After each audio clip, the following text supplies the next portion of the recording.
BJP ಪಾಳ್ಯದಲ್ಲಾಗ್ತಾ ಇರುವ ಚಟುವಟಿಕೆ. ಬಿಜೆಪಿಯಿಂದ ಉಚ್ಚಾಟಿತರಾಗಿದ್ದಾರೆ ಯತ್ನಾಳ್. ಹಾಗಾದ್ರೆ ಮುಂದಿನ ನಡೆ ಏನು? ಈ ಬಗ್ಗೆ ಸದ್ಯಕ್ಕೆ ಇಡೀ ರಾಜ್ಯಕ್ಕೆ ಕಾತುರತೆ ಇದೆ. ಹೊಸ ಹಿಂದೂ ಪಕ್ಷ ಕಟ್ಟಬೇಕು ಅನ್ನೋ ಒತ್ತಡ ಇದೆ. ಆದರೆ ಇದರ ನಡುವೆ ಸುಲಭ ಸಾಧ್ಯ ಅಲ್ಲ ಅದು ಅನ್ನೋದು ಕೂಡ ಅವರಿಗೆ ಗಮನದಲ್ಲಿದೆ. ಹೀಗಿರುವಾಗಲೇ ಯತ್ನಾಳ್ ಅವರಿಗೆ ಆಫರ್ ಕೊಡ್ತಿದ್ದಾರೆ ಕೆಲ ಕಾಂಗ್ರೆಸ್ ಪಕ್ಷದ ನಾಯಕರು. ಈ ಬಗ್ಗೆ ಒಂದು ವರದಿ ನಿಮ್ಮ ಮುಂದೆ.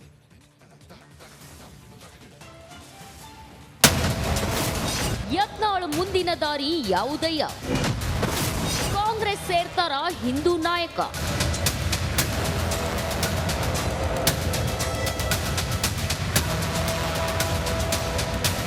ಹಿಂದೂ ನಾಯಕರನ್ನ ಇವತ್ತು ಮೂಲಿಗುಂಪು ಮಾಡುವಂಥದ್ದೇನು ಕುತಂತ್ರ ಈ ಯಡಿಯೂರಪ್ಪ ಕುಟುಂಬ ಮಾಡಕತ್ತದೆ. ಇದು ಜನಾಭಿಪ್ರಾಯ. ಹೊಸ ರಾಜಕೀಯ ಒಂದು ಹುಟ್ಟು ಆಗಲಿ ಕರ್ನಾಟಕದಲ್ಲಿ ಅಭಿಪ್ರಾಯ ಬಂದರೆ 100ಕ್ಕೆ 100 ನಾವು ಬರುವ ವಿಜಯದಶಮಿ ದಿವಸ ಹೊಸ ಒಂದು ರಾಜಕೀಯ ವ್ಯವಸ್ಥೆ ಕರ್ನಾಟಕದಲ್ಲಿ ನಾವು ಉದ್ಘಾಟನೆಯನ್ನು ಮಾಡ್ತೀವಿ. ಬಿಜೆಪಿಯಿಂದ ಗೇಟ್ ಪಾಸ್ ಪಡೆದ ಬಸನಗೌಡ ಪಾಟೀಲ್ ಯತ್ನಾಳ್ ನೆಕ್ಸ್ಟ್ ನಡೆ ಏನು? ಸದ್ಯಕ್ಕೆ ರಾಜ್ಯದಲ್ಲಿ ಹೆಚ್ಚು ಕುತೂಹಲ ಕೆರಳಿಸಿದ್ದು ಈ ಪ್ರಶ್ನೆ. ನಿನ್ನೆಯಷ್ಟೇ ಯತ್ನಾಳ್ ಈ ವಿಜಯದಶಮಿ ಹೊತ್ತಿಗೆ ಹೊಸ ಹೆಜ್ಜೆ ಇಡೋ ಬಗ್ಗೆ ಕೊಟ್ಟಿದ್ದಾರೆ ಸುಳಿವು. ಅಂದ್ರೆ ಹಲವರು ಭಾವಿಸಿದಂತೆ ಹಿಂದೂಗಳ ಕೇಂದ್ರೀಕೃತ ಹೊಸ ಪಕ್ಷ ಕಟ್ತಾರ. ಆದ್ರೆ ಈಗಿನ ಉತ್ಸಾಹದಲ್ಲಿ ಏನು ಬೇಕಾದ್ರೂ ಮಾತಾಡಬಹುದು.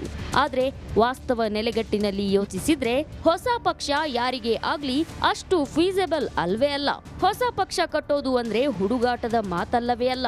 ಈ ಹಿಂದೆ ಹೊಸ ಪಕ್ಷ ಕಟ್ಟೋ ಪ್ರಯೋಗ ಮಾಡಿದ ಘಟಾನುಘಟಿ ನಾಯಕರು ಮಕಾಡೆ ಮಲಗಿದ ಇತಿಹಾಸ ರಾಜ್ಯದಲ್ಲೂ ಬಹಳಷ್ಟಿದೆ. ದೇಶದಲ್ಲೂ ಅನೇಕ ನಿದರ್ಶನಗಳಿವೆ. ಇದನ್ನ ನೋಡಿದ್ಮೇಲೂ ಹೊಸ ಪಾರ್ಟಿ ಕಟ್ತೀನಿ ಅನ್ನೋದು ಹುಂಬತನವೇ ಹೊರತು ಅಷ್ಟು ಸುಲಭವಾಗಿ ಕೈಗೆಟುಕೋ ಮಾತಂತೂ ಅಲ್ಲವೇ ಅಲ್ಲ. ಹೀಗಾಗಿ ಯತ್ನಾಳ್ಗಿರೋ ಇನ್ನೊಂದು ಆಪ್ಷನ್ ಅಂದ್ರೆ ಈಗ ಚಾಲ್ತಿಯಲ್ಲಿರೋ ಯಾವುದಾದ್ರೂ ಪಕ್ಷ ಸೇರಿಬಿಡೋದು. ಅಂದ್ರೆ ಸದ್ಯಕ್ಕೆ ರಾಜ್ಯದ ಮಟ್ಟಿಗೆ ಜೆಡಿಎಸ್ ಇದೆಯಾದ್ರೂ ಈ ಹಿಂದೆಯೇ ಅಲ್ಲಿಗೆ ಹೋಗಿ ಬಂದಿರೋದ್ರಿಂದ ಯತ್ನಾಳ್ಗೆ ಆ ಕಡೆ ಆಸಕ್ತಿ ಹೆಚ್ಚು ಇದ್ದಂತಿಲ್ಲ. ಇನ್ನ ಸದ್ಯಕ್ಕೆ ಎಲ್ಲಾ ವಿಧದಲ್ಲೂ ಯತ್ನಾಳ್ಗೆ ಶಕ್ತಿ ತುಂಬಬಹುದಾದ ಪಾರ್ಟಿ ಅಂದ್ರೆ ಅದು ಆಡಳಿತಾರೂಢ ಕಾಂಗ್ರೆಸ್.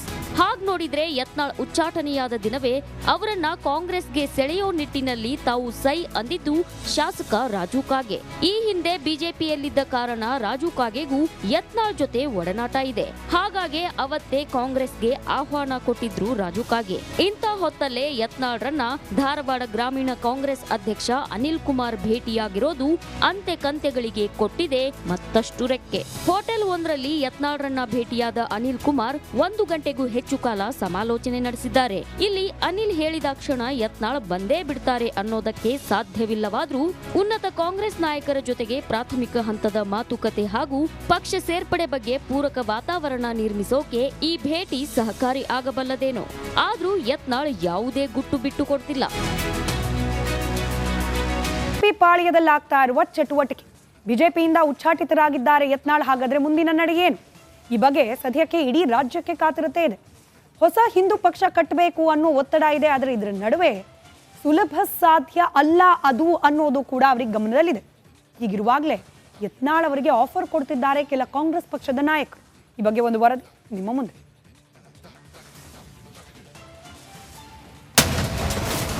ಯತ್ನಾಳ್ ಮುಂದಿನ ದಾರಿ ಯಾವುದಯ್ಯ?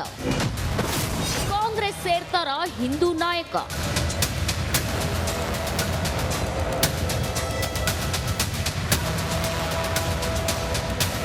ಹಿಂದೂ ನಾಯಕರನ್ನ ಇವತ್ತು ಮೂಲಿಗುಂಪು ಮಾಡುವಂಥದ್ದೇನು ಕುತಂತ್ರ ಈ ಯಡಿಯೂರಪ್ಪ ಕುಟುಂಬ ಮಾಡಕತ್ತದೆ. ಇದು ಜನಾಭಿಪ್ರಾಯ. ಹೊಸ ರಾಜಕೀಯ ಒಂದು ಹುಟ್ಟು ಆಗಲಿ ಕರ್ನಾಟಕದಲ್ಲಿ ಅಭಿಪ್ರಾಯ ಬಂದರೆ 100ಕ್ಕೆ 100 ನಾವು ಬರುವ ವಿಜಯದಶಮಿ ದಿವಸ ಹೊಸ ಒಂದು ರಾಜಕೀಯ ವ್ಯವಸ್ಥೆ ಕರ್ನಾಟಕದಲ್ಲಿ ನಾವು ಉದ್ಘಾಟನೆಯನ್ನು ಮಾಡ್ತೀವಿ. ಬಿಜೆಪಿಯಿಂದ ಗೇಟ್ ಪಾಸ್ ಪಡೆದ ಬಸನಗೌಡ ಪಾಟೀಲ್ ಯತ್ನಾಳ್ ನೆಕ್ಸ್ಟ್ ನಡೆ ಏನು? ಸದ್ಯಕ್ಕೆ ರಾಜ್ಯದಲ್ಲಿ ಹೆಚ್ಚು ಕುತೂಹಲ ಕೆರಳಿಸಿದ್ದು ಈ ಪ್ರಶ್ನೆ. ನಿನ್ನೆಯಷ್ಟೇ ಯತ್ನಾಳ್ ಈ ವಿಜಯದಶಮಿ ಹೊತ್ತಿಗೆ ಹೊಸ ಹೆಜ್ಜೆ ಇಡೋ ಬಗ್ಗೆ ಕೊಟ್ಟಿದ್ದಾರೆ ಸುಳಿವು. ಅಂದ್ರೆ ಹಲವರು ಭಾವಿಸಿದಂತೆ ಹಿಂದೂಗಳ ಕೇಂದ್ರೀಕೃತ ಹೊಸ ಪಕ್ಷ ಕಟ್ತಾರ. ಆದ್ರೆ ಈಗಿನ ಉತ್ಸಾಹದಲ್ಲಿ ಏನು ಬೇಕಾದ್ರೂ ಮಾತಾಡಬಹುದು. ಆದ್ರೆ ವಾಸ್ತವ ನೆಲೆಗಟ್ಟಿನಲ್ಲಿ ಯೋಚಿಸಿದ್ರೆ ಹೊಸ ಪಕ್ಷ ಯಾರಿಗೆ ಆಗ್ಲಿ ಅಷ್ಟು ಫೀಸಬಲ್ ಅಲ್ವೇ ಅಲ್ಲ. ಹೊಸ ಪಕ್ಷ ಕಟ್ಟೋದು ಅಂದ್ರೆ ಹುಡುಗಾಟದ ಮಾತಲ್ಲವೇ ಅಲ್ಲ. ಈ ಹಿಂದೆ ಹೊಸ ಪಕ್ಷ ಕಟ್ಟೋ ಪ್ರಯೋಗ ಪ್ರಯೋಗ ಮಾಡಿದ ಘಟಾನುಘಟಿ ನಾಯಕರು ಮಕಾಡೆ ಮಲಗಿದ ಇತಿಹಾಸ ರಾಜ್ಯದಲ್ಲೂ ಬಹಳಷ್ಟಿದೆ, ದೇಶದಲ್ಲೂ ಅನೇಕ ನಿದರ್ಶನಗಳಿವೆ. ಇದನ್ನ ನೋಡಿದ್ಮೇಲೂ ಹೊಸ ಪಾರ್ಟಿ ಕಟ್ತೀನಿ ಅನ್ನೋದು ಹುಂಬತನವೇ ಹೊರತು ಅಷ್ಟು ಸುಲಭವಾಗಿ ಕೈಗೆಟುಕೋ ಮಾತಂತೂ ಅಲ್ಲವೇ ಅಲ್ಲ. ಹೀಗಾಗಿ ಯತ್ನಾಳ್ಗಿರೋ ಇನ್ನೊಂದು ಆಪ್ಷನ್ ಅಂದ್ರೆ ಈಗ ಚಾಲ್ತಿಯಲ್ಲಿರೋ ಯಾವುದಾದ್ರೂ ಪಕ್ಷ ಸೇರಿಬಿಡೋದು. ಅಂದ್ರೆ ಸದ್ಯಕ್ಕೆ ರಾಜ್ಯದ ಮಟ್ಟಿಗೆ ಜೆಡಿಎಸ್ ಇದೆಯಾದ್ರೂ ಈ ಹಿಂದೆಯೇ ಅಲ್ಲಿಗೆ ಹೋಗಿ ಬಂದಿರೋದ್ರಿಂದ ಯತ್ನಾಳ್ಗೆ ಆ ಕಡೆ ಆಸಕ್ತಿ ಹೆಚ್ಚು ಇದ್ದಂತಿಲ್ಲ. ಇನ್ನ ಸದ್ಯಕ್ಕೆ ಎಲ್ಲಾ ವಿಧದಲ್ಲೂ ಯತ್ನಾಳ್ಗೆ ಶಕ್ತಿ ತುಂಬಬಹುದಾದ ಪಾರ್ಟಿ ಅಂದ್ರೆ ಅದು ಆಡಳಿತಾರೂಢ ಕಾಂಗ್ರೆಸ್. ಹಾಗ್ ನೋಡಿದ್ರೆ ಯತ್ನಾಳ್ ಉಚ್ಚಾಟನೆಯಾದ ದಿನವೇ ಅವರನ್ನ ಕಾಂಗ್ರೆಸ್ಗೆ ಸೆಳೆಯೋ ನಿಟ್ಟಿನಲ್ಲಿ ತಾವು ಸೈ ಅಂದಿದ್ದು ಶಾಸಕ ರಾಜು ಕಾಗೆ. ಈ ಹಿಂದೆ ಬಿಜೆಪಿಯಲ್ಲಿದ್ದ ಕಾರಣ ರಾಜು ಕಾಗೆಗೂ ಯತ್ನಾಳ್ ಜೊತೆ ಒಡನಾಟ ಇದೆ. ಹಾಗಾಗಿ ಅವತ್ತೇ ಕಾಂಗ್ರೆಸ್ಗೆ ಆಹ್ವಾನ ಕೊಟ್ಟಿದ್ರು ರಾಜು ಕಾಗೆ. ಇಂಥ ಹೊತ್ತಲ್ಲೇ ಯತ್ನಾಳ್ರನ್ನ ಧಾರವಾಡ ಗ್ರಾಮೀಣ ಕಾಂಗ್ರೆಸ್ ಅಧ್ಯಕ್ಷ ಅನಿಲ್ ಕುಮಾರ್ ಭೇಟಿಯಾಗಿರೋದು ಅಂತೆ ಕಂತೆಗಳಿಗೆ ಕೊಟ್ಟಿದೆ ಮತ್ತಷ್ಟು ರೆಕ್ಕೆ. ಹೋಟೆಲ್ ಒಂದರಲ್ಲಿ ಯತ್ನಾಳ್ರನ್ನ ಭೇಟಿಯಾದ ಅನಿಲ್ ಕುಮಾರ್ 1 ಗಂಟೆಗೂ ಹೆಚ್ಚು ಕಾಲ ಸಮಾಲೋಚನೆ ನಡೆಸಿದ್ದಾರೆ. ಇಲ್ಲಿ ಅನಿಲ್ ಹೇಳಿದ ಕ್ಷಣ ಯತ್ನಾಳ್ ಬಂದೇ ಬಿಡ್ತಾರೆ ಅನ್ನೋದಕ್ಕೆ ಸಾಧ್ಯವಿಲ್ಲವಾದ್ರೂ ಉನ್ನತ ಕಾಂಗ್ರೆಸ್ ನಾಯಕರ ಜೊತೆಗೆ ಪ್ರಾಥಮಿಕ ಹಂತದ ಮಾತುಕತೆ ಹಾಗೂ ಪಕ್ಷ ಸೇರ್ಪಡೆ ಬಗ್ಗೆ ಪೂರಕ ವಾತಾವರಣ ನಿರ್ಮಿಸೋಕೆ ಈ ಭೇಟಿ ಸಹಕಾರಿ ಆಗಬಲ್ಲದೇನೋ. ಆದ್ರೂ ಯತ್ನಾಳ್ ಯಾವುದೇ ಗುಟ್ಟು ಬಿಟ್ಟು ಕೊಡ್ತಿಲ್ಲ. ಪಾಳ್ಯದಲ್ಲಾಗ್ತಾ ಇರುವ ಚಟುವಟಿಕೆ, ಬಿಜೆಪಿಯಿಂದ ಉಚ್ಚಾಟಿತರಾಗಿದ್ದಾರೆ ಯತ್ನಾಳ್. ಹಾಗಾದ್ರೆ ಮುಂದಿನ ನಡೆ ಏನು? ಈ ಬಗ್ಗೆ ಸದ್ಯಕ್ಕೆ ಇಡೀ ರಾಜ್ಯಕ್ಕೆ ಕಾತುರತೆ ಇದೆ. ಹೊಸ ಹಿಂದೂ ಪಕ್ಷ ಕಟ್ಟಬೇಕು ಅನ್ನೋ ಒತ್ತಡ ಇದೆ. ಆದರೆ ಇದರ ನಡುವೆ ಸುಲಭ ಸಾಧ್ಯ ಅಲ್ಲ ಅದು ಅನ್ನೋದು ಕೂಡ ಅವರಿಗೆ ಗಮನದಲ್ಲಿದೆ. ಹೀಗಿರುವಾಗಲೇ ಯತ್ನಾಳ್ ಅವರಿಗೆ ಆಫರ್ ಕೊಡ್ತಿದ್ದಾರೆ ಕೆಲ ಕಾಂಗ್ರೆಸ್ ಪಕ್ಷದ ನಾಯಕರು. ಈ ಬಗ್ಗೆ ಒಂದು ವರದಿ ನಿಮ್ಮ ಮುಂದೆ.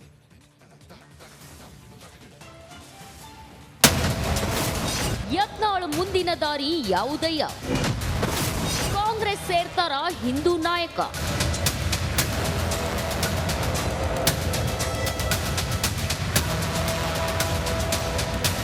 ಹಿಂದೂ ನಾಯಕರನ್ನ ಇವತ್ತು ಮೂಲಿಗುಂಪು ಮಾಡುವಂಥದ್ದೇನು ಕುತಂತ್ರ ಈ ಯಡಿಯೂರಪ್ಪ ಕುಟುಂಬ ಮಾಡಕತ್ತದೆ. ಇದು ಜನಾಭಿಪ್ರಾಯ. ಹೊಸ ರಾಜಕೀಯ ಒಂದು ಹುಟ್ಟು ಆಗಲಿ ಕರ್ನಾಟಕದಲ್ಲಿ ಅಭಿಪ್ರಾಯ ಬಂದರೆ 100ಕ್ಕೆ 100 ನಾವು ಬರುವ ವಿಜಯದಶಮಿ ದಿವಸ ಹೊಸ ಒಂದು ರಾಜಕೀಯ ವ್ಯವಸ್ಥೆ ಕರ್ನಾಟಕದಲ್ಲಿ ನಾವು ಉದ್ಘಾಟನೆಯನ್ನು ಮಾಡ್ತೀವಿ. ಬಿಜೆಪಿಯಿಂದ ಗೇಟ್ ಪಾಸ್ ಪಡೆದ ಬಸನಗೌಡ ಪಾಟೀಲ್ ಯತ್ನಾಳ್ ನೆಕ್ಸ್ಟ್ ನಡೆ ಏನು? ಸದ್ಯಕ್ಕೆ ರಾಜ್ಯದಲ್ಲಿ ಹೆಚ್ಚು ಕುತೂಹಲ ಕೆರಳಿಸಿದ್ದು ಈ ಪ್ರಶ್ನೆ. ನಿನ್ನೆಯಷ್ಟೇ ಯತ್ನಾಳ್ ಈ ವಿಜಯದಶಮಿ ಹೊತ್ತಿಗೆ ಹೊಸ ಹೆಜ್ಜೆ ಇಡೋ ಬಗ್ಗೆ ಕೊಟ್ಟಿದ್ದಾರೆ ಸುಳಿವು. ಅಂದ್ರೆ ಹಲವರು ಭಾವಿಸಿದಂತೆ ಹಿಂದೂಗಳ ಕೇಂದ್ರೀಕೃತ ಹೊಸ ಪಕ್ಷ ಕಟ್ತಾರ. ಆದ್ರೆ ಈಗಿನ ಉತ್ಸಾಹದಲ್ಲಿ ಏನು ಬೇಕಾದ್ರೂ ಮಾತಾಡಬಹುದು. ಆದ್ರೆ ವಾಸ್ತವ ನೆಲೆಗಟ್ಟಿನಲ್ಲಿ ಯೋಚಿಸಿದ್ರೆ ಹೊಸ ಪಕ್ಷ ಯಾರಿಗೆ ಆಗ್ಲಿ ಅಷ್ಟು ಫೀಸೆಬಲ್ ಅಲ್ವೇ ಅಲ್ಲ. ಹೊಸ ಪಕ್ಷ ಕಟ್ಟೋದು ಅಂದ್ರೆ ಹುಡುಗಾಟದ ಮಾತಲ್ಲವೇ ಅಲ್ಲ. ಈ ಹಿಂದೆ ಹೊಸ ಪಕ್ಷ ಕಟ್ಟೋ ಪ್ರಯೋಗ ಮಾಡಿದ ಘಟಾನುಘಟಿ ನಾಯಕರು ಮಕಾಡೆ ಮಲಗಿದ ಇತಿಹಾಸ ರಾಜ್ಯದಲ್ಲೂ ಬಹಳಷ್ಟಿದೆ, ದೇಶದಲ್ಲೂ ಅನೇಕ ನಿದರ್ಶನಗಳಿವೆ. ಇದನ್ನ ನೋಡಿದ್ಮೇಲೂ ಹೊಸ ಪಾರ್ಟಿ ಕಟ್ತೀನಿ ಅನ್ನೋದು ಹುಂಬತನವೇ ಹೊರತು ಅಷ್ಟು ಸುಲಭವಾಗಿ ಕೈಗೆಟುಕೋ ಮಾತಂತೂ ಅಲ್ಲವೇ ಅಲ್ಲ. ಹೀಗಾಗಿ ಯತ್ನಾಳ್ಗಿರೋ ಇನ್ನೊಂದು ಆಪ್ಷನ್ ಅಂದ್ರೆ ಈಗ ಚಾಲ್ತಿಯಲ್ಲಿರೋ ಯಾವುದಾದ್ರೂ ಪಕ್ಷ ಸೇರಿಬಿಡೋದು.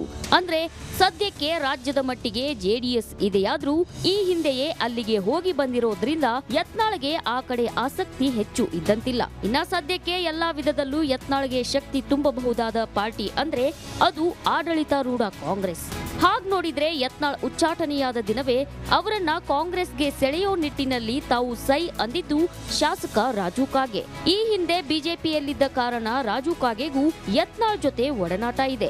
ಹಾಗಾಗಿ ಅವತ್ತೇ ಕಾಂಗ್ರೆಸ್ಗೆ ಆಹ್ವಾನ ಕೊಟ್ಟಿದ್ರು ರಾಜು ಕಾಗೆ. ಇಂಥ ಹೊತ್ತಲ್ಲೇ ಯತ್ನಾಳ್ರನ್ನ ಧಾರವಾಡ ಗ್ರಾಮೀಣ ಕಾಂಗ್ರೆಸ್ ಅಧ್ಯಕ್ಷ ಅನಿಲ್ ಕುಮಾರ್ ಭೇಟಿಯಾಗಿರೋದು ಅಂತೆ ಕಂತೆಗಳಿಗೆ ಕೊಟ್ಟಿದೆ ಮತ್ತಷ್ಟು ರೆಕ್ಕೆ. ಹೋಟೆಲ್ ಒಂದರಲ್ಲಿ ಯತ್ನಾಳ್ರನ್ನ ಭೇಟಿಯಾದ ಅನಿಲ್ ಕುಮಾರ್ 1 ಗಂಟೆಗೂ ಹೆಚ್ಚು ಕಾಲ ಸಮಾಲೋಚನೆ ನಡೆಸಿದ್ದಾರೆ. ಇಲ್ಲಿ ಅನಿಲ್ ಹೇಳಿದ ಕ್ಷಣ ಯತ್ನಾಳ್ ಬಂದೇ ಬಿಡ್ತಾರೆ ಅನ್ನೋದಕ್ಕೆ ಸಾಧ್ಯವಿಲ್ಲವಾದ್ರೂ ಉನ್ನತ ಕಾಂಗ್ರೆಸ್ ನಾಯಕರ ಜೊತೆಗೆ ಪ್ರಾಥಮಿಕ ಹಂತದ ಮಾತುಕತೆ ಹಾಗೂ ಪಕ್ಷ ಸೇರ್ಪಡೆ ಬಗ್ಗೆ ಪೂರಕ ವಾತಾವರಣ ನಿರ್ಮಿಸೋಕೆ ಈ ಭೇಟಿ ಸಹಕಾರಿ ಆಗಬಲ್ಲದೇನೋ. ಆದ್ರೂ ಯತ್ನಾಳ್ ಯಾವುದೇ ಗುಟ್ಟು ಬಿಟ್ಟು ಕೊಡ್ತಿಲ್ಲ.